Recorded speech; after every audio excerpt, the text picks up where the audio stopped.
Hello, Gary Champion, Psychic Medium this morning. Um, my wife's blog on my website has been getting some hits, and people have been sending her emails, and she's been responding to them, um, and she's liking it. I haven't read what she's put on there. It's not something I do, but she's taken over my website. It's all bunny stuff. Anyway, today I thought I'd start off with something not groundbreaking, but certainly the truth.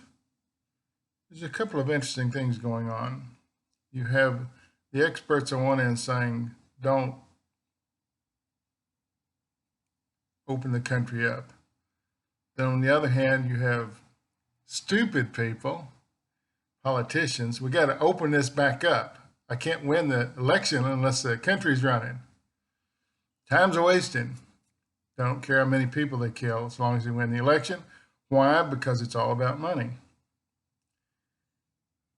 Don't these guys have enough money? They have too damn many privileges, I know that. So, no, the coronavirus is not over, it's just getting started. So, to open up the country would be, word is devastating. A lot more people would die than are going to die anyway. So, don't let these guys fool you. I'm the president, I'm going to open the country up. Doesn't have that ability as far as constitutional law. States have that right, and they'll open when they get ready. He's not worried about us, he's worried about him. And even if you're a Republican, this is true. You could care less about you guys. He cares about himself. Getting reelected where he can create more mayhem. Anyway, so the virus is not through. Don't go out acting stupid. Don't go to the mall and hang out with your buddies. Time's not right for that yet. It'll be a while more. But it's sort of dissipating in some areas. We're not even through it yet the first time. It's coming a couple more times. I said it over and over again. This is a 3-time coronavirus. Also, stock market, and these are planted stories. Internet now is full of planted stories. Stock market's going up. We have these things in place now. We have protection in place now. Stock market's going up. Rally, certainly. Stock market's going to rally, and then it's going to go south again. It's not through. It hasn't bottomed out yet. They haven't seen bottom until they see this bottom. Worldwide devastation money-wise. Of course, yeah, the world will recover. It always does. Why? Because the world is bigger than money. Money is the grease that makes the wheels turn, but it's not the wheel. It's a tool. The wheels are you and I.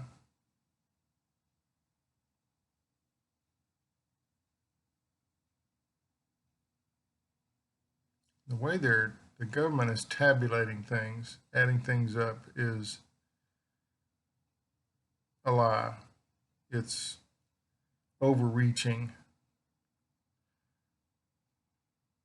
So don't get ready for a big splurge of people dancing in the street and stock market going up, because it's down so many thousand points. I don't even know where it's at.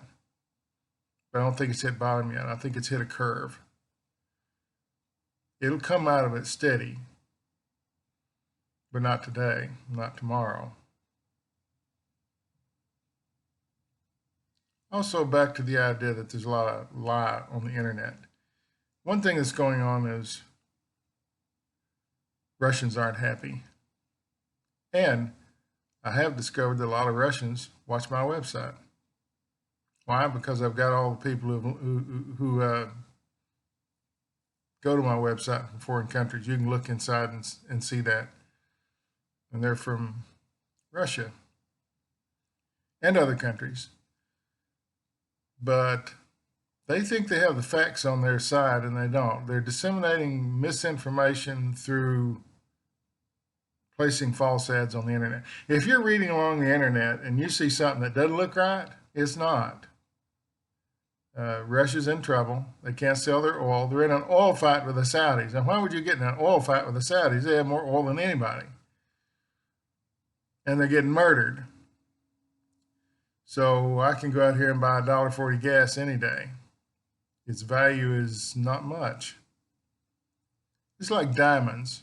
Diamonds don't have any value. They don't. De Beers buys them from everywhere and they store them, keeping the price artificially high. If the diamonds that were mined were cut and put out on the market, they'd be worth a nickel. Diamonds aren't worth thousands of dollars. They're worth nickels, quarter, 50 cents, $10. Why? Because there's millions of them, billions of them, and they store them up and they let them out only when they feel like it.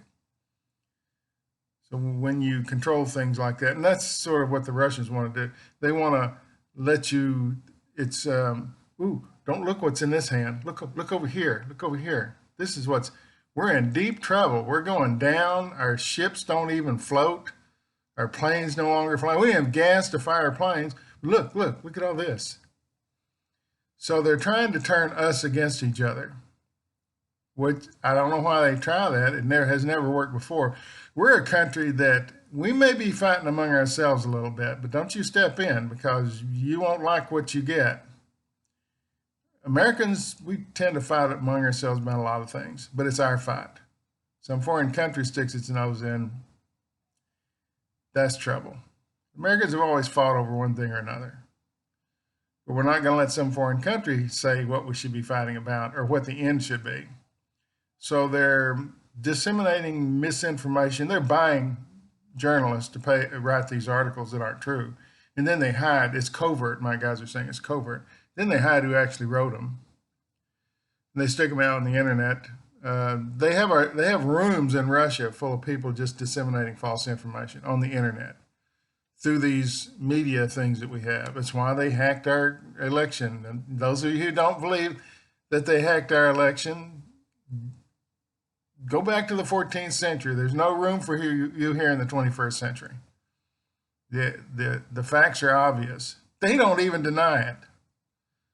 So misinformation, stir up a mess. Maybe we'll mess up their elections again. We'll get control. We'll pay people money. We'll tell them lies that they'll believe. It's not true. It's much ado about nothing. A lot of dust in the air. A lot of dust in the air. Nothing true about it. So when you read these articles, don't read them. When you get into the part where it says blah, blah, blah, and you know it's a lie, why continue to read? Who is it that someone said once that if you want someone to believe you, tell the biggest lie you can tell, because that they'll believe. They won't believe this little lie. They'll believe the big lie.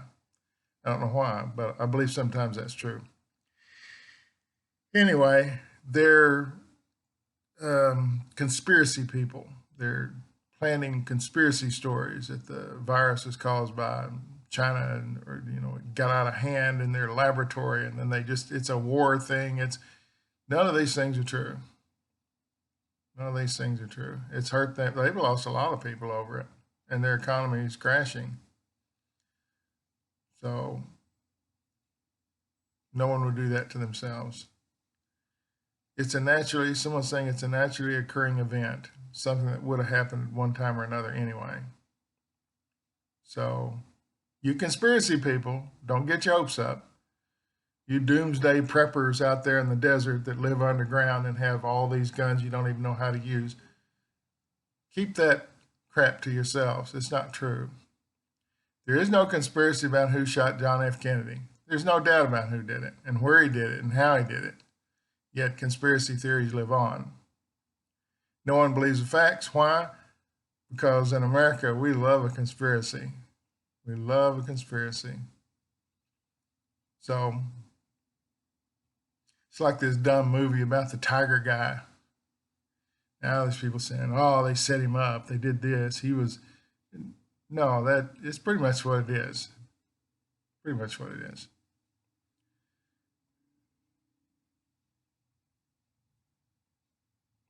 A certain amount of lying is what we get in America. Other countries get a lot of it. Things are going to get better. That's what certain countries are saying. And if you look at their little troops marching in step down the road, they're skinny. I mean, they're ultra skinny. I don't know what they're eating, but they're not feeding them. So it's obvious where the lie is there. Like I say, in America, we love conspiracies, so we can't believe that something is at face value. Why? Because it's in our culture. It's in our culture. And sometimes there are conspiracies, but rarely, though. People aren't that smart. People aren't that smart to think up a theory. I'm a patsy. I didn't shoot the president. Kind of lie that. Your gun had your fingerprints on it. It was that gun that killed him. You bought it. They know where you bought it. They know where you live. They know you were in the book depository on that day. Where's the unproof? Where's the conspiracy? Oh, the Russians did it. The Cubans did it. No, it's straightforward. He's a dissident and he is having trouble in the world. He thought he'd shoot somebody and become famous.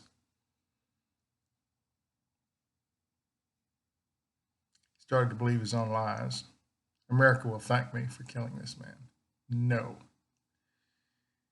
Anyway, a lot of disinformation, a lot of conspiracy theories, none of which are true. We're smarter than that, I think. But right now, foreign countries, foreign agents are in our country. We don't keep them out. It's too easy to spot them. They have that thick Russian accent and wear funky clothes. There's no doubt who they are, but they're around planning stories, talking, doing electronic surveillance, looking for a weak point to bring our country down. At our lowest point, we're not that weak. We're not that weak.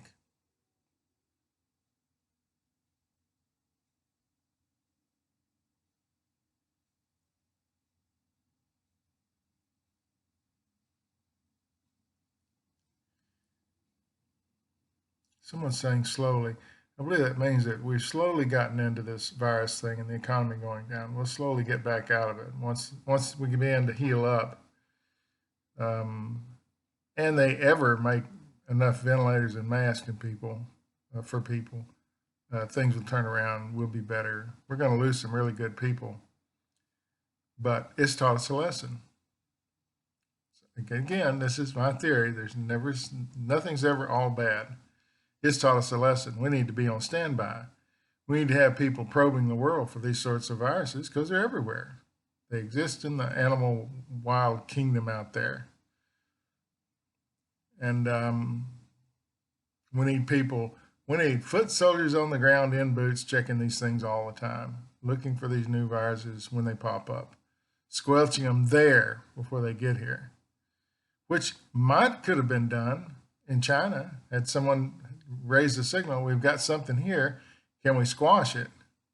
Will you help us? Yeah, to isolate the whole area.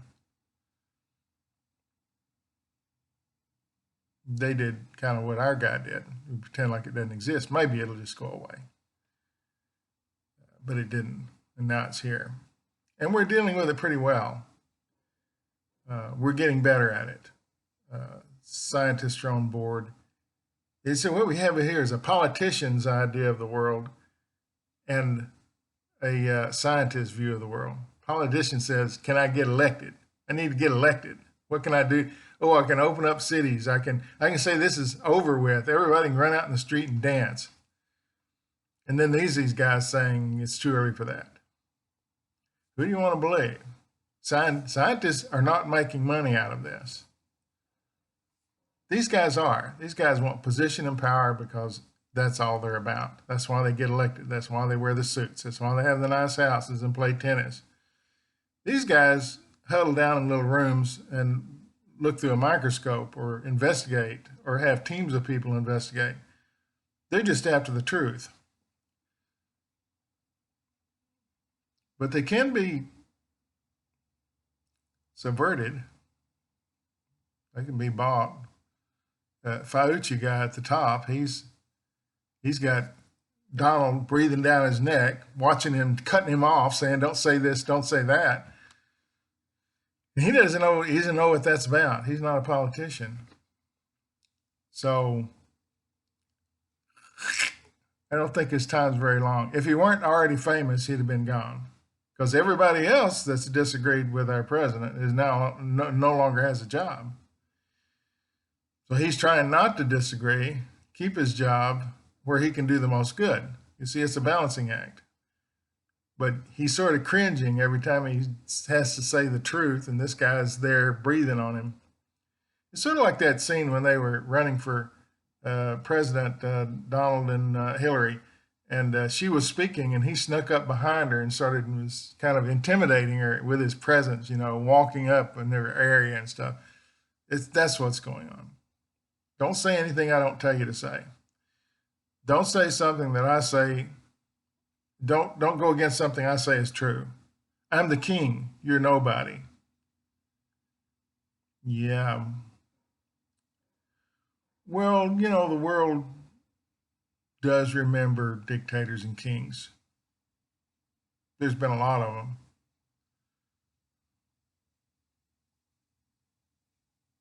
But if you look at history, it's not been too good to them. We remember them, but we don't like them.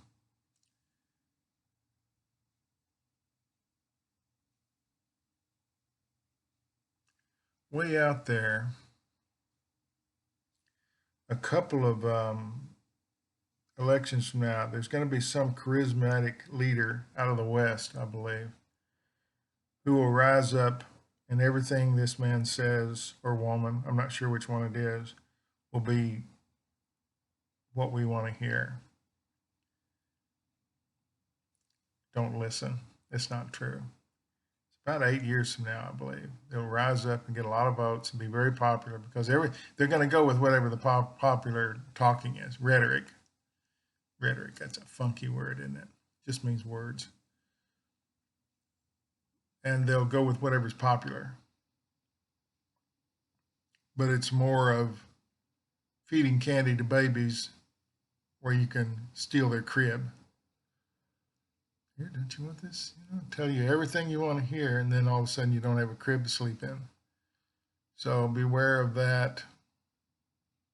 About 8 years from now, I think, somewhere in that area. Lies, lies, lies, my guys are saying. So these guys come along, and they've affected politics in a way that's not good. Everybody's shouting at each other. There's no, let's get together at a table and hammer this out. There's none of that. They've created a climate of distrust, and they like it that way. Why? Because in confusion there is profit. No fear, no regret, no anger. Thanks for watching.